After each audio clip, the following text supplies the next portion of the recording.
The Sega Saturn had a great import library that changed the very essence of what it meant to own the system. Most of the games available in Japan never were released in other regions of the world, so if you were privy to own these games back in the 90s, you likely had a very different opinion of the system than most people. This has a profound effect on how you collect for the Saturn today as well. Many of these games were must-plays back then, and remain so today, important parts of the Sega Saturn experience. There's also the added benefit of some Japanese games being cheaper than their North American and European counterparts, thanks to the fact that it sold so much better in Japan than it did anywhere else. That means that some games that cost a fortune in the US may have a much more affordable option in Japan. In this episode, we will be looking at must-own import games for the Sega Saturn. I curated this list based on two important points. 1. The game had to be quite good and still hold up well today in terms of playability. And 2. It needed to be relatively affordable. There are no $200 games here, and every one of these hold up well in my opinion. Let's take a look at must-own Sega Saturn import games, Part 2.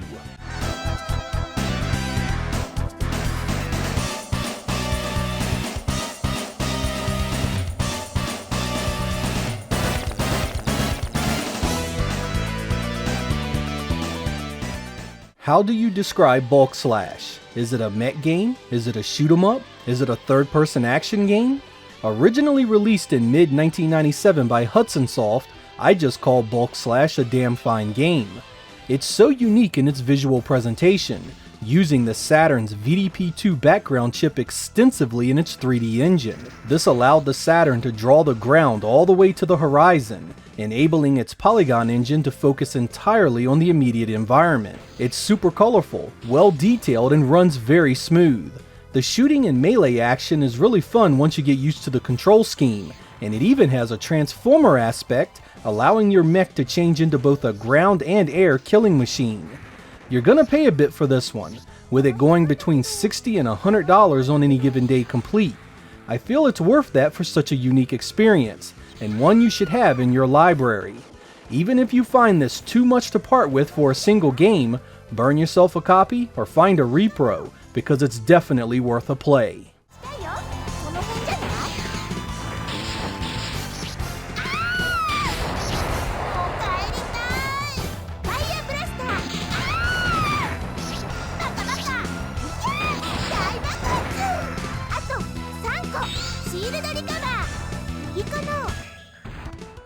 Much like Layer Section from Part 1, 1995's Darius Gaiden is much cheaper to own in its Japanese form.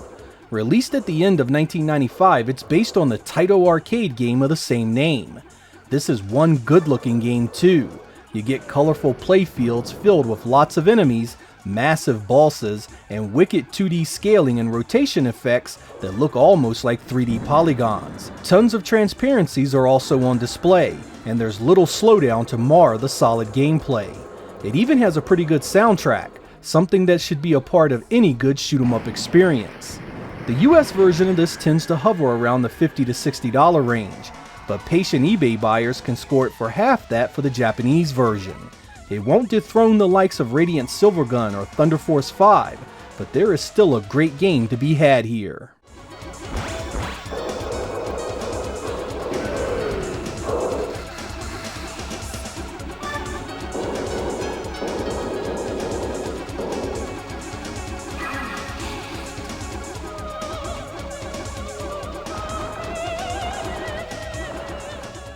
If you are a puzzle game fan, then the Data East Magical Drop series is worth looking at. There are 3 of these on the Saturn, and all of them are quite playable. They don't present much in the graphics and sound department to get excited about, but they can be a bit of fun on a day where you don't feel like throwing fireballs or shooting down enemy spaceships. The second game in the series you are seeing here has single player as well as a 2-player mode, and while the Japanese options can seem daunting at first, a little messing around will have you figuring things out in no time. The really nice thing about these releases are the prices you'll find on websites like eBay. All of these are easily had in the $10 to $30 range and can be even cheaper if you watch the auctions closely. They aren't the best puzzle games on the Saturn, but at this price point they are well worth the addition to your library.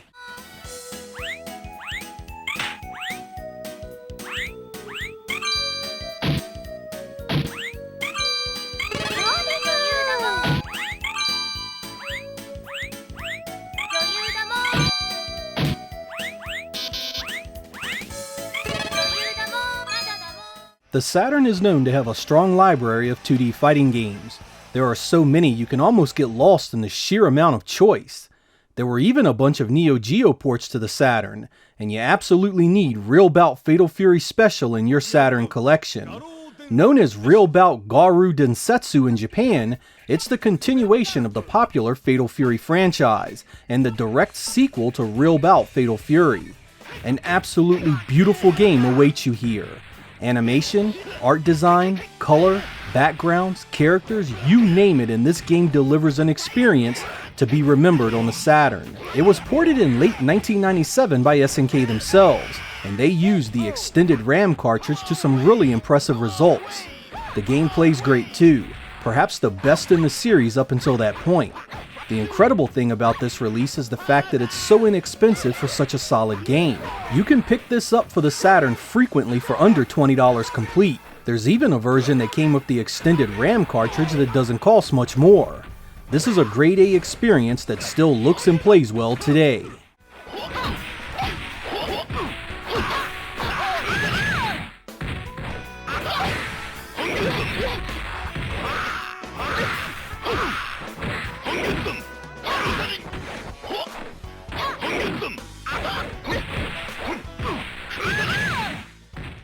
While we're on the subject of really solid Neo Geo ports, let's take a look at the late 1997 release Samurai Shodown 4. This is another one that was done by SNK themselves and uses the extended RAM cartridge. And much like Real Bout Fatal Fury Special, it's such a good fighting game that holds up well even now. You get SNK's trademark Samurai Shodown art, large, colorful, well-animated characters against backdrops that just ooze personality. This one even has the ability to be switched to English so you know what's going on in the story, something not often seen in import fighting games. It also happens to be really affordable, with many eBay listings going around the $20 mark. You can even get a version of it with the RAM cartridge as well. Fighting games are easy to find on the Saturn, but Samurai Shodown 4 is still able to shine bright with its awesome presentation and gameplay.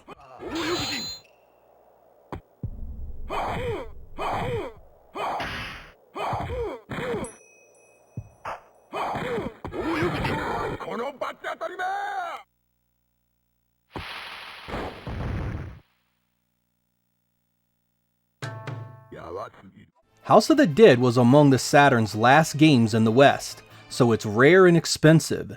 This version of AM1's arcade hit was developed by Tantalus Interactive and released in early 1998. It was not a particularly impressive port, suffering texture and frame rate issues for pretty much the entire experience. Luckily, the spirit of the game remained intact, and it's still a pretty good light gun experience, especially its two-player mode. Trying to collect a physical copy of this can end up being crazy expensive, so I do advise you go the import route. A complete import copy of House of the Dead can be had in the $20 to $30 range, and comes in English to boot. The US version goes for 10 to 15 times that, a ludicrous amount for any game, much less a light gun shooter that is over in 20 minutes. This is an instant where paying extra for a larger case and different disc art simply makes no sense whatsoever.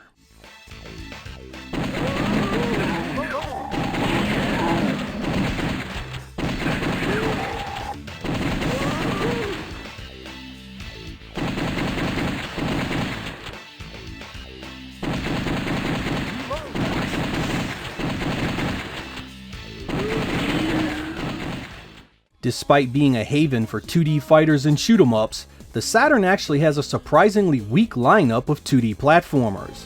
There are a few, but you'd think the genre would have exploded in Japan where 2D games were still really popular. One of the better action platformers that did show up was late 1997's Megaman X4, known as Rockman X4 in Japan. It was developed and released by Capcom, and continues the popular X series that began on the Super Nintendo. This is a fantastic game loaded with great graphics, sound, and solid gameplay. It's challenging too, so you're guaranteed some playtime before you see the end of it. Because of its late, limited release in the US, this is another Saturn game that goes for quite the sum on the secondhand market. Lucky for us, it's common in Japan, and you can get it for typically $20 to $40 with a bit of patience. You'll pay twice that for just the disc of the US version, and well over $100 for it complete and in decent shape.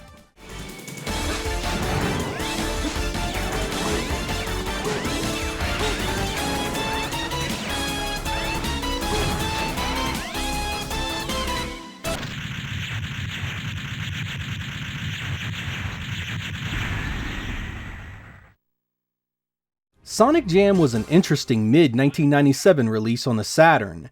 It was a compilation of the 16-bit Sonic games, including Sonic 1, Sonic 2, Sonic 3, and Sonic & Knuckles, developed by Sonic Team. It even had the bonus content Sonic World, which was a taste of what Sonic could have been on the Saturn had a Japanese team taken care of it instead of offloading it to those who had no clue what to do with the IP or how to program a decent engine for the Saturn. Aside from a few changes in the audio, these games ended up looking and playing pretty good, and it's nice to have access to all of them in one place on the Saturn. The US game itself isn't too expensive, hanging out around the $75 to $100 mark complete, but the import version can go for as little as $10 to $20, making it a cheap no-brainer for any Sonic fan. Hell, it's worth the asking price just to run around in a 3D world with the little blue blur, and curse Sega for messing up so badly with the IP back then.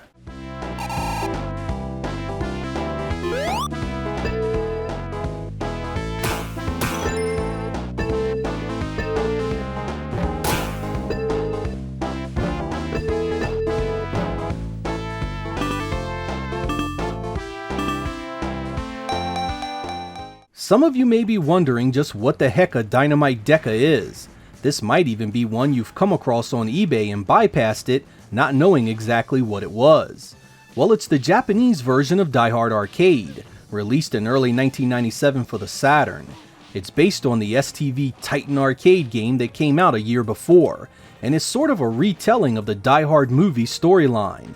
The gameplay is beat-em-up style two-player co-op action, with a sprinkle of QuickTime events in between each level.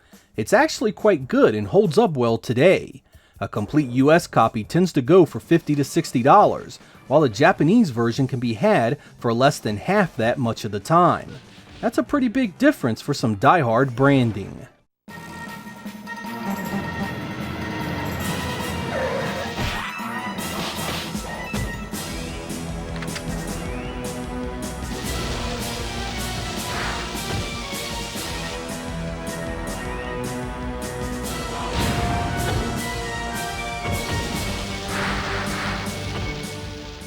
The final game I want to recommend is Cyberbot's Full Metal Madness.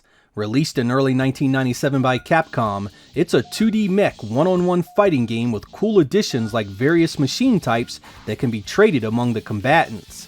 It supports the extended RAM cartridge for some great animation, and the great-looking stages round out a fantastic visual package. While not terribly dissimilar to the Street Fighter games, these lumbering giants feel more akin to the gameplay seen in the Crossover series of games, and are loaded with projectile and special attacks that often fill the screen with fireworks. Unlike many of Capcom's games, this never left Japan, and getting an import copy is the only way you'll play it.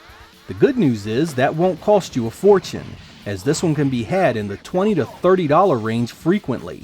There's even a limited edition that comes with a pop-up display and art book that costs a little more. Hit combo! 3 hit combo!